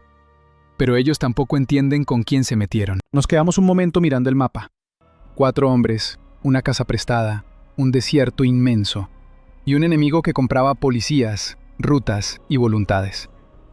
No era mucho, pero suficiente no siempre significa numeroso. A veces significa nomás lo bastante roto para dejar de tenerle miedo a perder. Esa madrugada, mientras el cielo empezaba a aclararse sobre las piedras y los aguaros, comprendí que el trato con Zamora había muerto antes de empezar. Ya no íbamos a obedecerlo. Ya no íbamos a correr. Y si para sacar a Tomás había que volvernos algo peor que sus cobradores, entonces el desierto iba a conocer otra clase de animales. No perros de cadena, lobos. El desierto no perdona el mediodía, pero tampoco regala la noche. Cuando cae el sol, la arena sigue guardando el calor como rencor. Las piedras lo escupen despacio. Los motores lo levantan del suelo. Y los hombres que esperan demasiado tiempo terminan sudando por dentro. Llevábamos 2 días moviéndonos entre brechas, cerros bajos y gasolineras solitarias, armando el rompecabezas de Zamora con retazos de radio, huellas frescas y rumores comprados con cigarros, gasolina y mentiras. El flaco había conseguido lo más importante: un patrón. No uno perfecto, Zamora no era tan bruto como para repetir rutas exactas, pero hasta los animales más astutos dejan costumbres cuando creen que nadie puede tocarlos. Cada jueves por la noche, entre Caborca y un punto seco al poniente donde no había más que bodegas viejas y un yonque abandonado, se movía un convoy pequeño, rápido y más blindado de lo normal. No llevaba droga a granel, llevaba dinero, pagos de piso, efectivo para halcones, nóminas en sobres y una parte de las ganancias que salían rumbo a otra mano más arriba. El verdadero pulso de una organización no siempre está en la mercancía, está en el dinero que mantiene la obediencia viva. Si le pegas ahí, dijo el flaco, inclinado sobre el mapa, con los dedos manchados de grasa y polvo. No le quitas nomás billetes, le cortas confianza. Se le empiezan a aflojar los de abajo. El mudo había encontrado el lugar. Una curva cerrada entre dos elevaciones bajas de piedra volcánica, con un tramo de asfalto castigado y terracería lateral suficiente para obligar a bajar velocidad, sin parecer una emboscada obvia. Del lado sur había un cauce seco, hondo lo bastante para esconder 2 hombres y munición. Del norte, un bordo con matorral ralo y una línea de visión limpia hasta casi 300 metros. Si el convoy caía ahí, no tendría espacio para dar la vuelta, ni para abrirse bien en abanico. Iban a estar metidos en una garganta caliente, corta y perfecta para romper ritmo. No íbamos a robarles. Eso lo decidí desde el principio. El Piojo se rió cuando lo dije, pensando que hablaba por romanticismo o por falta de estómago. No era ninguna de las dos cosas. Robar efectivo era convertirnos en otra célula hambrienta corriendo con el botín por caminos que ellos conocían mejor. Quemarlo era otra cosa. Quemarlo era decirle a Zamora que no queríamos entrar a su juego ni negociar mesa. Queríamos hacerle daño. Nos movimos esa tarde antes de que oscureciera. 2 camionetas, poco peso, agua medida, gasolina suficiente y el equipo justo. El rifle del Piojo, una escopeta recortada, 2 AR viejos conseguidos por el mudo, con un ranchero que cobraba más por callarse que por vender, y un par de cargas incendiarias improvisadas que el flaco armó con combustible, fertilizante, aceite y una paciencia enferma. Nada elegante, nada militar en papel, pero lo bastante sólido como para convertir una camioneta en una antorcha, si se colocaba en el punto correcto. Llegamos a la zona cuando el cielo todavía estaba anaranjado. El desierto se extendía alrededor como un océano inmóvil de sombra y piedra. Los aguaros parecían centinelas torcidos. A lo lejos se veía una franja violeta donde el día se moría sin pedir permiso. Bajamos sin hablar mucho. Cada quien ya sabía su lugar. El mudo y yo enterramos media carga bajo una orilla falsa de tierra suelta, justo donde el primer vehículo tendría que morder frenos si quería entrar a la curva sin salir disparado. No buscábamos volarlo en pedazos. Solo descomponerle la dirección, romper la secuencia, sembrar pánico. La otra carga iba para el segundo vehículo, o para la camioneta de dinero, según cómo se acomodaran. El flaco tendió cable, revisó distancias y calculó tiempos con esa manera suya de hablarle a la electricidad como si fuera animal doméstico. El Piojo subió con el rifle al bordo y se acostó entre piedras oscuras, cubriéndose con una manta color arena. «Primer tiro para conductor o copiloto», le dije. «Si puedo, los 2. No te luzcas. Nomás porque lo pides bonito». Esperamos. La espera en una emboscada nunca se parece a las películas. No hay música, no hay épica, no hay frases memorables. Hay incomodidad, calambres, garganta seca, insectos que encuentran el único pedazo de piel expuesto, pensamientos que vienen y van como moscas. Miré el cielo apagarse, luego el camino, luego otra vez el camino. El flaco traía un audífono pegado a la oreja y la radio en volumen apenas audible. Escuchaba fragmentos, claves, confirmaciones, voces aburridas de halcones que no sabían que esa noche estaban hablando por última vez con algunos de los suyos. Poco antes de las 11 levantó 2 dedos. Se movieron de la bodega, susurró. 3 unidades, delantera, caja, cola. Van ligeros. Traen una más atrás, quizá rezagada o cubriendo. Eso complicaba algo, pero no cambiaba lo central. Si había cuarto vehículo, había que pegar rápido, antes de que entendieran qué estaba pasando y nos cerraran por retaguardia. El viento cambió justo entonces. Empezó a soplar desde el poniente, caliente todavía, empujando polvo fino sobre el asfalto. Mala suerte para quien necesitara visibilidad. Buena para nosotros. Las luces aparecieron a lo lejos como agujas blancas temblando sobre la carretera negra. Primero 1, luego 3, luego 4, sí.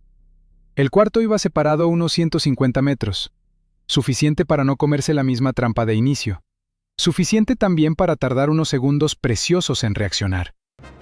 «Déjalos entrar», murmuré. El primer vehículo era una Suburban oscura, nariz pesada, suspensión dura, parabrisas limpio, escolta. Detrás venía una pick-up cerrada, probablemente la del dinero o al menos una parte. Luego otra SUV más chica, igual de negra. Y atrás, separada, una troca con faros más altos. El primer conductor vio la curva, bajó velocidad apenas, y cargó un poco hacia la izquierda para esquivar el bache que el mudo había marcado en el mapa. Morder el asfalto roto era su hábito. Ahí mismo tocó la carga. No fue una explosión de cine, fue un golpe seco, brutal, contenido. La llanta delantera izquierda reventó, la suspensión se dobló, y la Suburban se fue de lado contra el borde de piedra, lanzando chispas y polvo. En ese mismo segundo el piojo disparó. El parabrisas floreció rojo del lado del conductor. Un segundo disparo rajó la ventana del copiloto. La pick-up de en medio intentó frenar y girar al mismo tiempo. Mala combinación. Coleó, invadió medio carril y quedó atravesada. Ahí activó el flaco la segunda carga. Esta sí pegó más abajo, cerca del motor. El frente de la camioneta se levantó con un bufido de fuego y humo. No explotó entera, pero el susto bastó para congelar a los de adentro. ¡Ahora!, grité. Bajamos del cauce seco como animales soltados de una jaula. El mudo abrió fuego contra la SUV trasera antes de que pudieran bajar bien. 2 ráfagas cortas, medidas, a puerta y parabrisas. Yo fui por el costado de la pick-up dañada, disparando a neumáticos y a cualquier sombra que intentara asomar arma por las ventanas. No quería una guerra larga, quería desorientación total. El piojo siguió trabajando desde arriba, sin prisa, como si estuviera clavando postes. Cada disparo suyo partía una decisión del otro lado. Un hombre abrió la puerta delantera de la SUV y quiso salir con una R corto. Cayó antes de poner el segundo pie en el piso. Otro intentó reptar por la parte trasera de la pick-up con una escuadra en mano. El mudo lo dejó girando en seco sobre el asfalto. La cuarta troca frenó lejos. Sí alcanzó a entender que aquello era una emboscada y no un accidente. De ahí venía el verdadero riesgo. Vi abrirse las puertas casi al mismo tiempo y sombras bajar agachadas, buscando el borde del camino para responder. Eran 3, quizá 4. Demasiados si lograban organizarse. ¡Retaguardia!, alcé la voz. El flaco, que hasta entonces había sido cable y detonador, agarró la escopeta recortada y se movió hacia una piedra grande que cubría el ángulo. Lo vi tragar saliva una sola vez. Luego ya no fue el mecánico del yonque, fue el hombre que yo recordaba. Esperó a que el primero de la troca nueva intentara avanzar corriendo entre los matorrales y le descargó la escopeta casi a quemarropa. El impacto lo dobló como un costal mal agarrado. El segundo se tiró al suelo y respondió a ciegas. Los perdigones y balas levantaron tierra a centímetros del flaco. Yo corrí hacia la pick-up central. Del asiento trasero salió un hombre con camisa táctica y chaleco ligero, rápido, disciplinado, más parecido a escolta entrenado que a pistolero cualquiera. Me vio antes que yo a él y alcanzó a disparar una vez. El tiro me zumbó junto a la oreja y fue a reventar una piedra detrás. Me lancé de hombro contra la portezuela abierta, usándola como escudo, y respondí 2 veces por debajo del marco. El hombre se fue hacia atrás, golpeando la caja con la nuca. Adentro olía a plástico caliente, sangre y dinero. Había 2 maletas reforzadas, una abierta, fajos envueltos en plástico gris y una pistola tirada entre papeles. No la toqué. No venimos por eso, me repetí. El mudo gritó algo desde la otra orilla. Giré y vi que uno de los de la cuarta troca ya había logrado posición detrás de una roca y les estaba fijando fuego. El piojo cambió de objetivo, pero el ángulo era malo. No podía verlo completo. Corrí agachado por el costado del camino, sintiendo el calor del motor ardiendo de la pick-up dañada, la boca seca de polvo y pólvora. El hombre de la roca me oyó antes de verme. Alcanzó a voltearse, y ahí nos encontramos a no más de 6 metros, ambos sorprendidos de que el otro siguiera vivo. Disparó primero. La bala me rozó el brazo izquierdo como un hierro al rojo. El dolor fue inmediato, limpio. Le contesté 3 veces, sin pensar. 2 pegaron en la piedra. La tercera lo tomó alto, en el cuello o la mandíbula. Cayó de espaldas sin ruido. Todo empezó a callarse después de eso. No porque se hubiera acabado el peligro, sino porque el miedo del otro lado por fin entendió la geometría de la noche. Los que quedaban vivos ya no estaban peleando por defender el convoy. Estaban peleando por salir. ¡Fuego!, le grité al flaco. Él ya estaba sacando una botella con trapo del bolso lateral. El mudo hizo lo mismo del otro lado.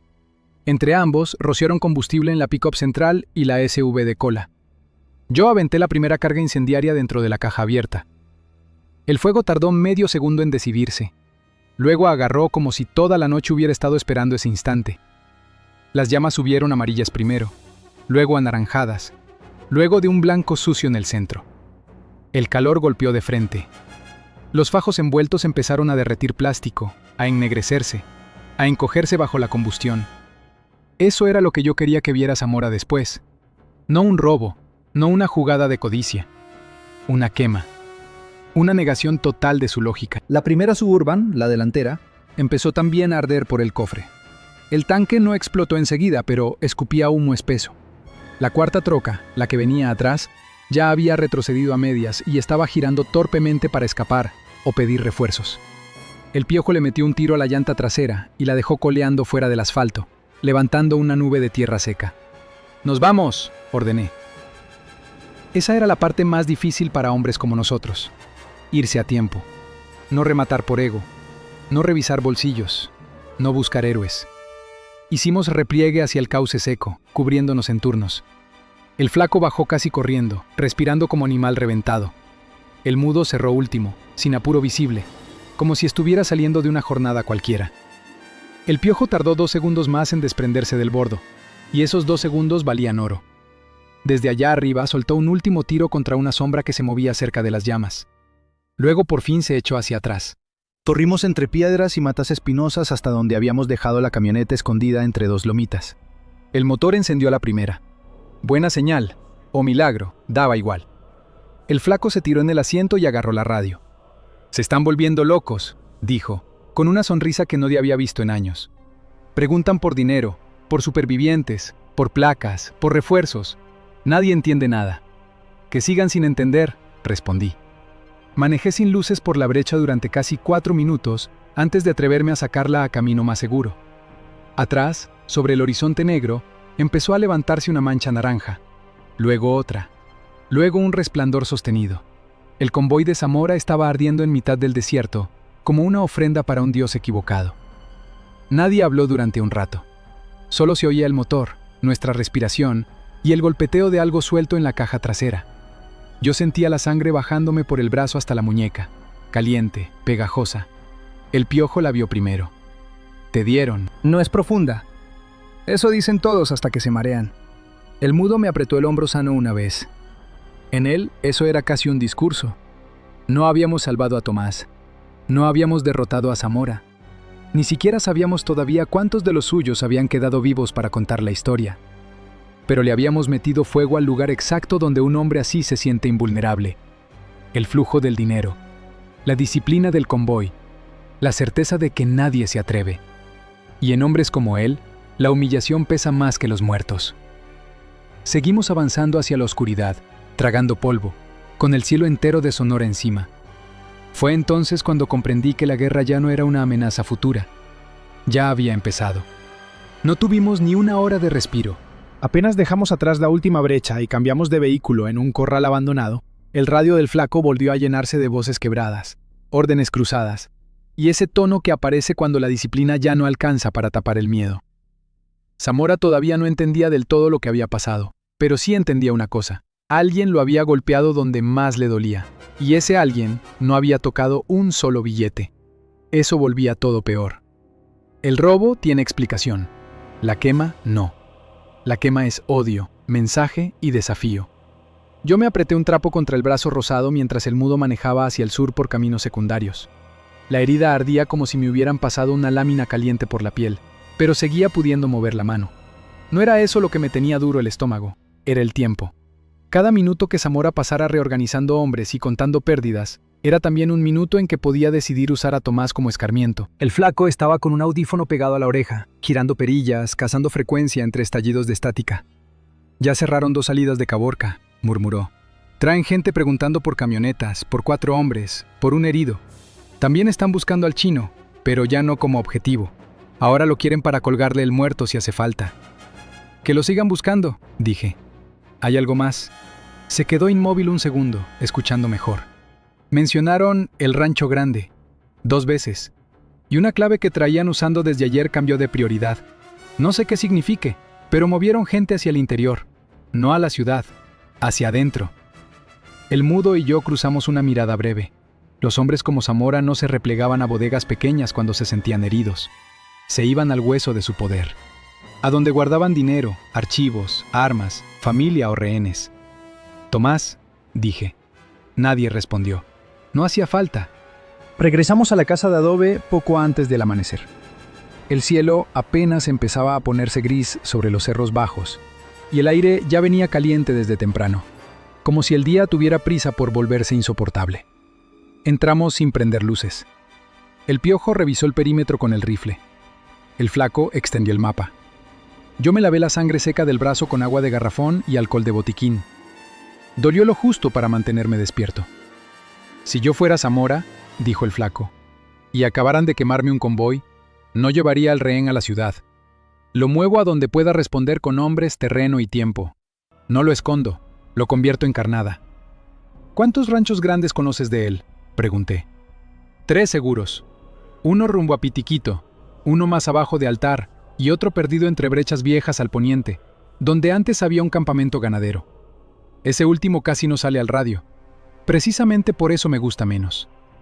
El mudo puso un dedo sobre la zona poniente. Ahí hay agua de pozo, corrales viejos, una casa principal y 2 construcciones de servicio.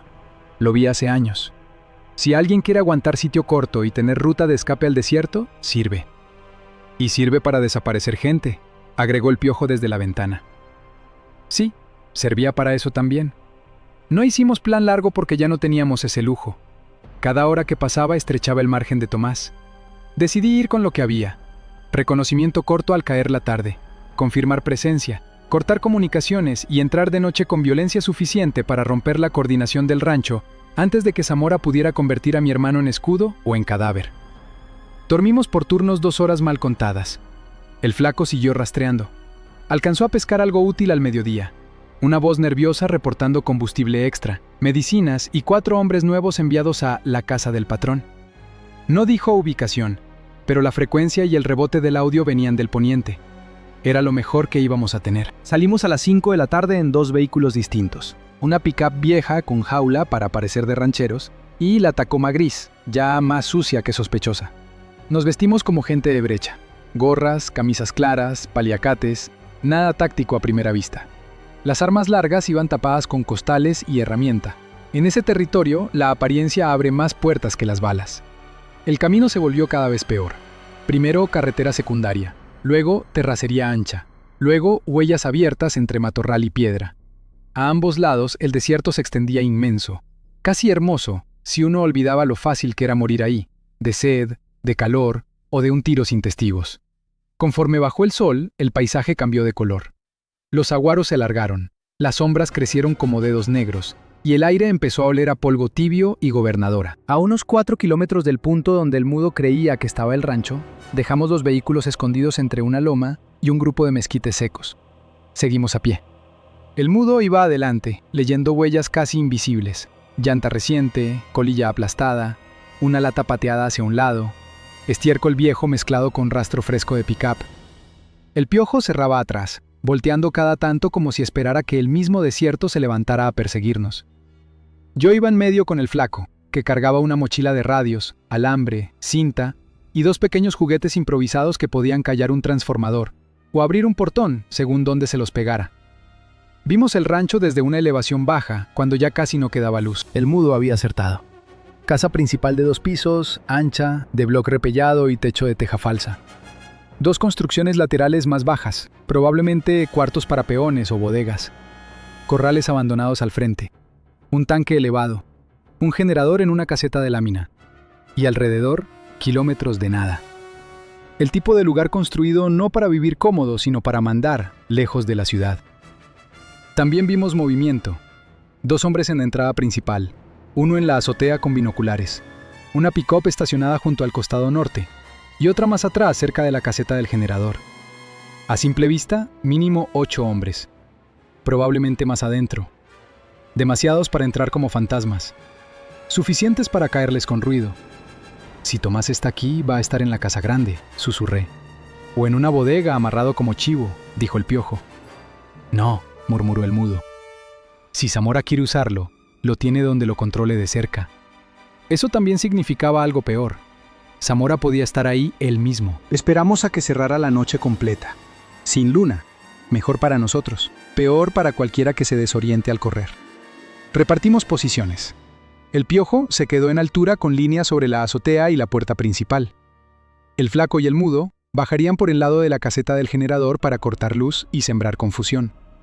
Yo entraría por el patio trasero con el Mudo en cuanto cayera el apagón. El Flaco cubriría y luego buscaría radio o teléfono. La idea era simple en papel y casi suicida en la práctica.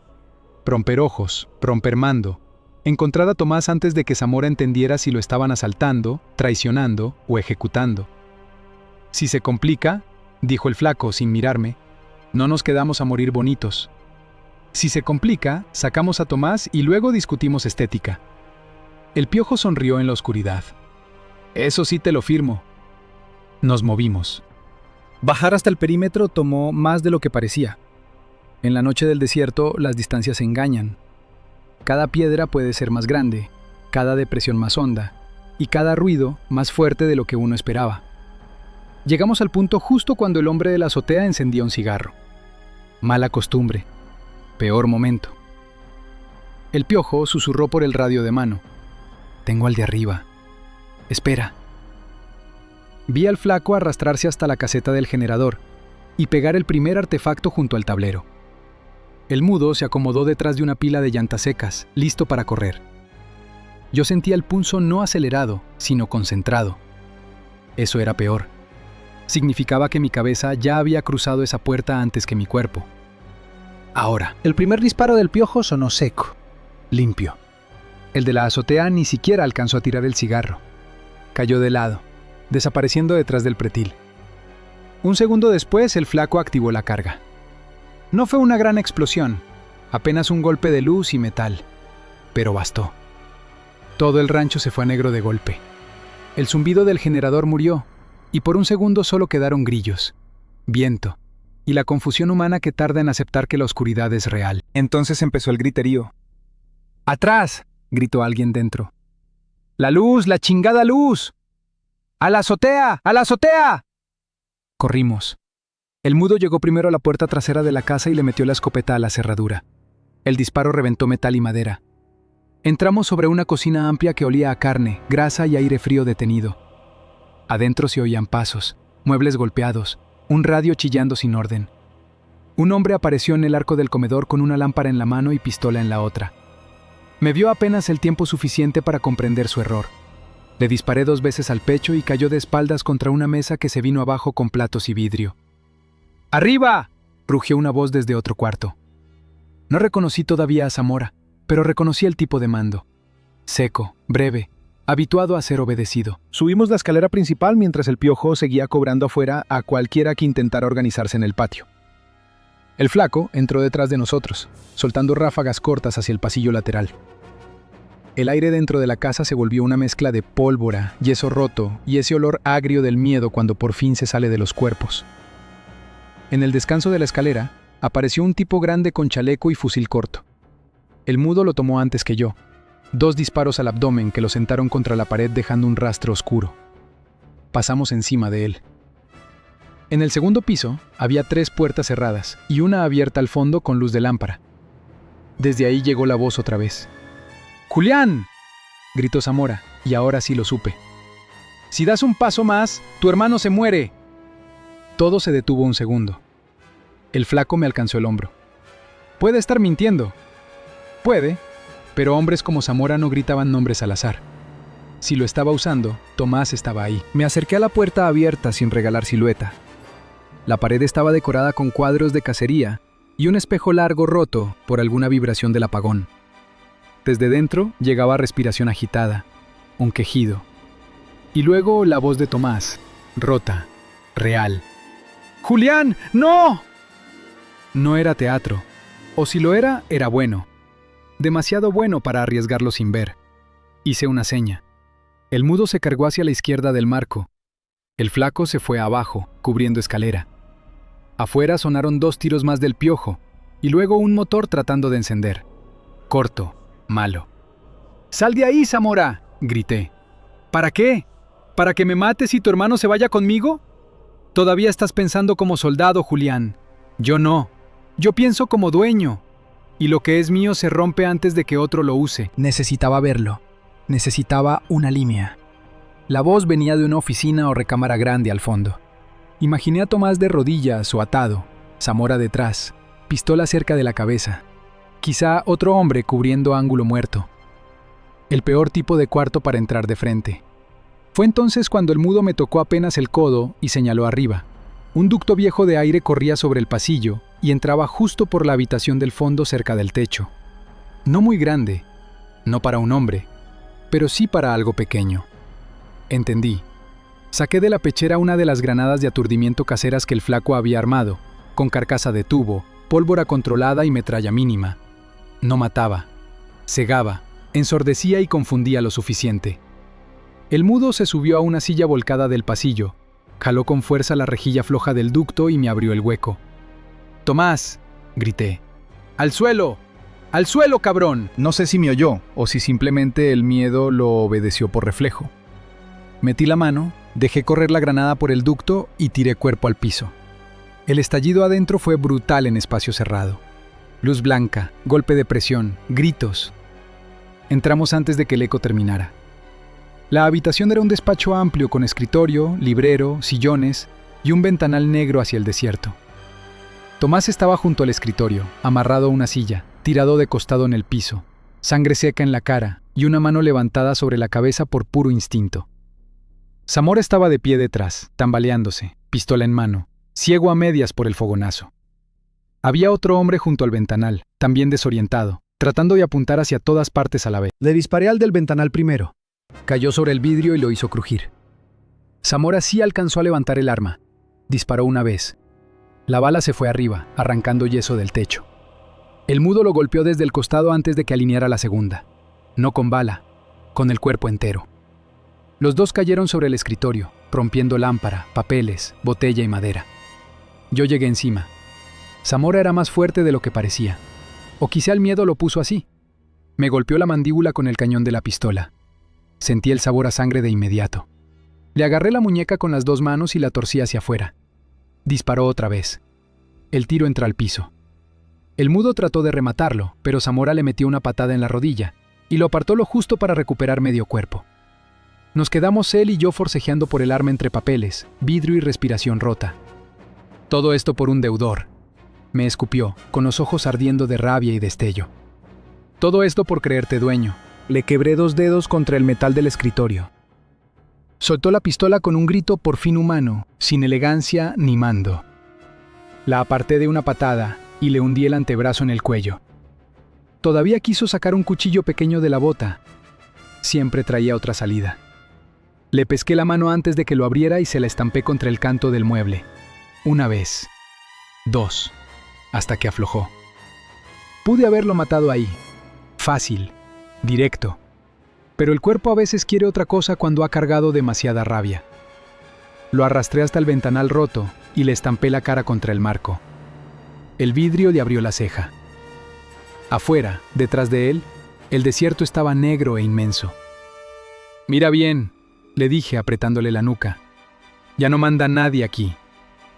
No respondió, o no pudo. El mudo recogió la pistola y me gritó que nos fuéramos, que abajo ya venían más pasos. Tenía razón. La guerra no se gana quedándose a contemplar un cuerpo. Lo dejé caer. Vivo. Apenas. Fui con Tomás. Le corté las amarras con el cuchillo de Zamora. Al tocarlo se encogió por reflejo. Estaba más delgado, más golpeado y más cansado de lo que yo había imaginado. Pero respiraba. Eso bastaba. ¿Puedes caminar? Asintió, aunque de pie casi se me vino encima. Bajamos por la escalera mientras el flaco cubría con el rifle hacia la entrada. 2 hombres más trataron de subir desde abajo. El piojo, que ya se había movido de posición y entrado por la parte lateral, les cayó de costado con una precisión que rozaba la grosería. La casa entera olía a cable quemado, sangre y madera astillada. Salimos por la cocina trasera. El patio estaba sembrado de casquillos, una camioneta con llantas reventadas y 2 cuerpos que no tuve tiempo de contar. El cielo seguía negro, pero al oriente ya había una claridad mínima, la peor hora, la hora en que el monte empieza a devolver siluetas. Nos replegamos hacia la oscuridad de los corrales, Y de ahí a la brecha donde habíamos dejado salida preparada. El flaco no dejaba de mirar atrás, esperando persecución. El mudo cargaba casi todo el peso de Tomás del otro lado. El piojo cerraba el grupo. No hablamos hasta que el rancho quedó convertido en una mancha lejana detrás de los mezquites. Solo entonces, con el pecho todavía ardiendo y la sangre secándose en la cara, entendí la verdad de esa noche. No habíamos tomado un rancho, habíamos partido el corazón del dominio de Zamora. Y aunque él siguiera respirando, su desierto ya no le pertenecía como antes. Han pasado 7 años. El norte no cambió tanto como dicen los periódicos. Cambiaron los nombres, cambiaron las placas de algunas trocas, cambiaron los rostros en las fotos de campaña y en las oficinas con aire acondicionado, pero el fondo siguió respirando igual. La misma tierra dura, el mismo calor que dobla láminas, la misma costumbre de callar cuando pasa la camioneta equivocada. A la violencia le encanta disfrazarse de modernidad. Se pone camisa planchada, abre empresas de transporte, compra gasolineras, patrocina fiestas patronales y manda a sus hijos a escuelas privadas. Pero sigue siendo la misma bestia. Nomás aprendió a lavarse las manos antes de dar la orden. Yo vivo lejos de Hermosillo desde aquella noche en el rancho. No tan lejos como para que el pasado no me encuentre si de veras me busca, pero sí lo suficiente para que el ruido llegue amortiguado.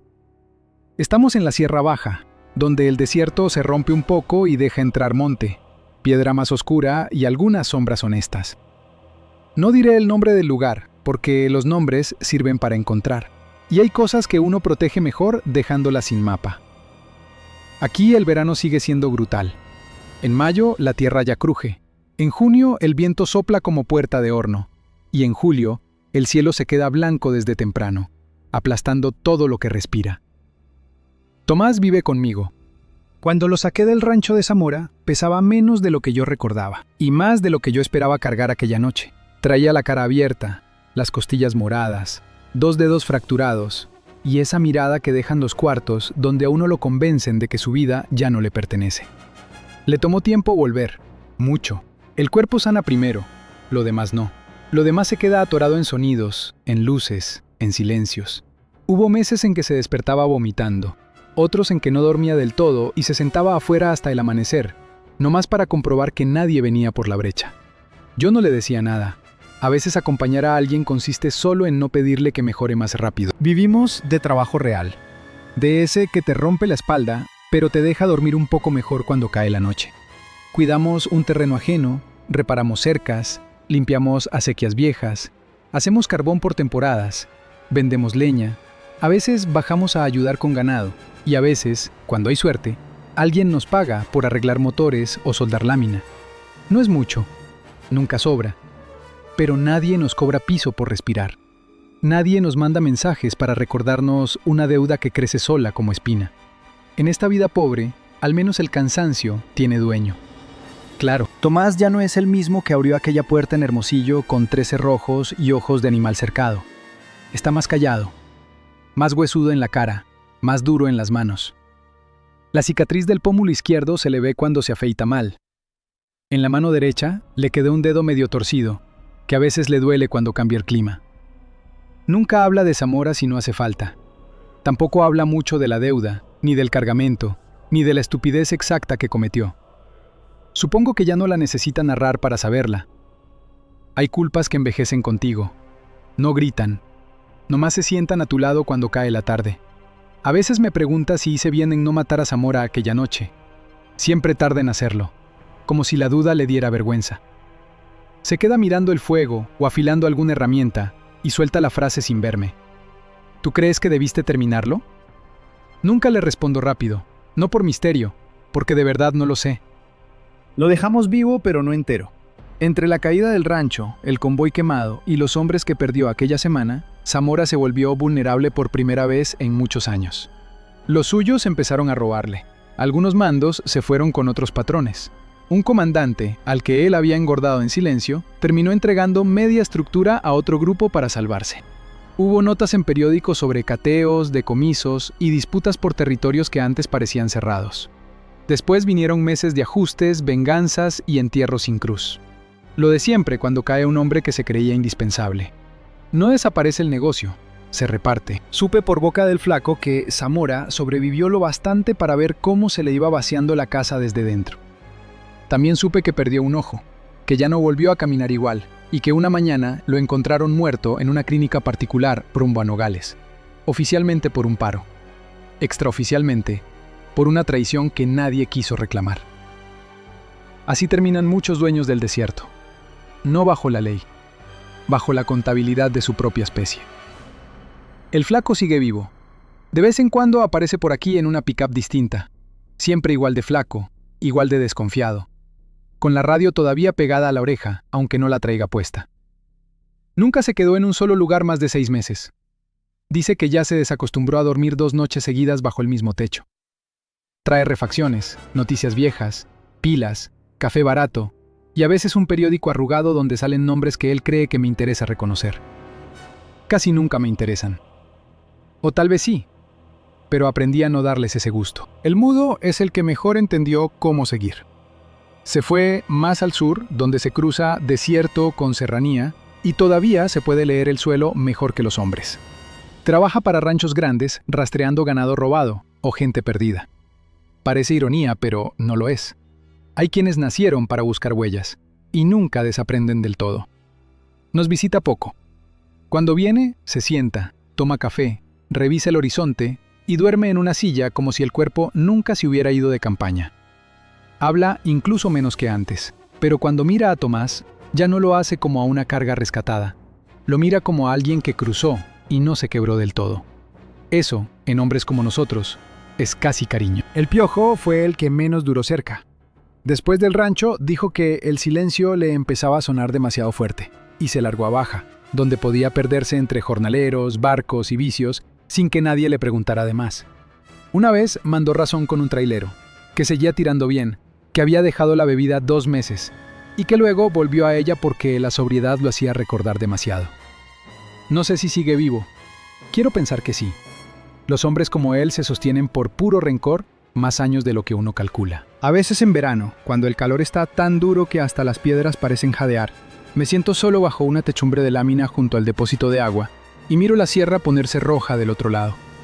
Es en esas horas, justo antes de que caiga la noche, cuando la memoria aprieta más.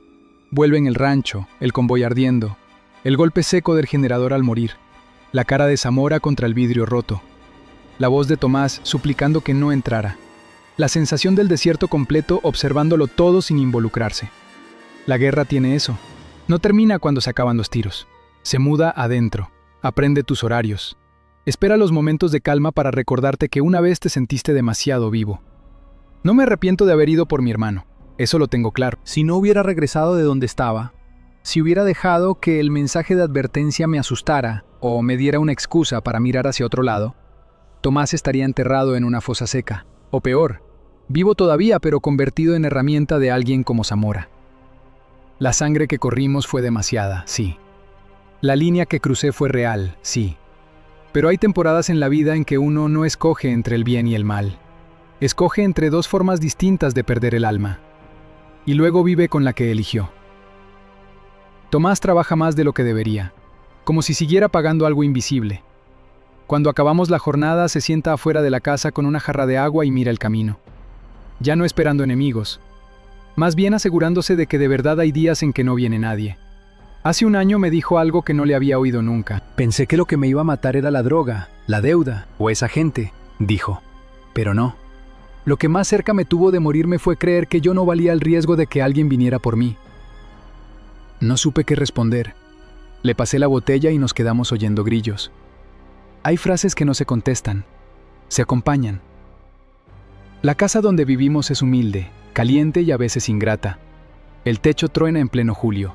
El agua del tinaco sale tibia aún de madrugada y las noches buenas duran poco. Pero es nuestra. O lo más parecido a nuestro que uno puede defender con trabajo y silencio. En la pared de afuera cuelgan herramientas, no armas.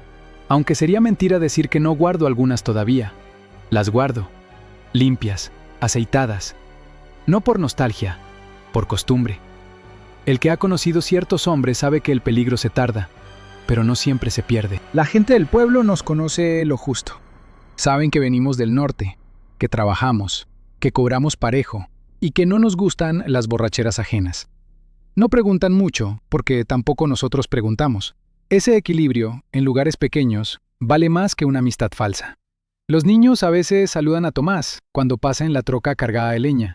Las mujeres viejas nos mandan encargar costales o láminas. Los hombres miden primero, confían después. Así debe ser. Cada verano vuelve a recordarme algo que aprendí demasiado tarde. El calor no limpia nada.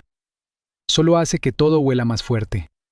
La sangre, el miedo, la gasolina, la basura, la culpa. Por eso cuando llega junio y el aire se pone inmóvil, siento que Sonora no quedó atrás del todo. Sigue aquí, pegada en la piel, en los ojos, en la forma en que escucho motores a la distancia. He pensado muchas veces en escribir todo esto con nombres falsos y dejar el cuaderno enterrado bajo una piedra cualquiera del monte. No para hacer justicia. La justicia no vive donde nosotros vivimos. Solo para que alguien, algún día, entienda que los monstruos del norte no nacen grandes. Los van alimentando el dinero fácil, las autoridades vendidas, el miedo bien administrado y las pequeñas cobardías de mucha gente que prefiere no ver. Luego crecen, se visten mejor y se hacen llamar empresarios, benefactores, licenciado, patrón. Pero debajo de la camisa siguen siendo lo mismo. Hoy fue uno de esos días en que el verano aprieta desde temprano. Trabajamos hasta que el sol se volvió insoportable y luego regresamos a la casa con la ropa llena de polvo, carbón y sudor. Tomás está dormido en la hamaca del corredor, una mano sobre el pecho, respirando parejo. Ya no se despierta gritando tan seguido. Eso cuenta como victoria, aunque nadie te la entregue en papel. Yo estoy sentado junto a la puerta, viendo cómo la última luz se rompe sobre la sierra. El viento trae olor a tierra caliente. Cierro los ojos y por un segundo todavía escucho motores en la noche. Luego vuelvo a abrirlos. No viene nadie. Al menos no hoy. Y en estos tiempos, para hombres como nosotros, eso basta.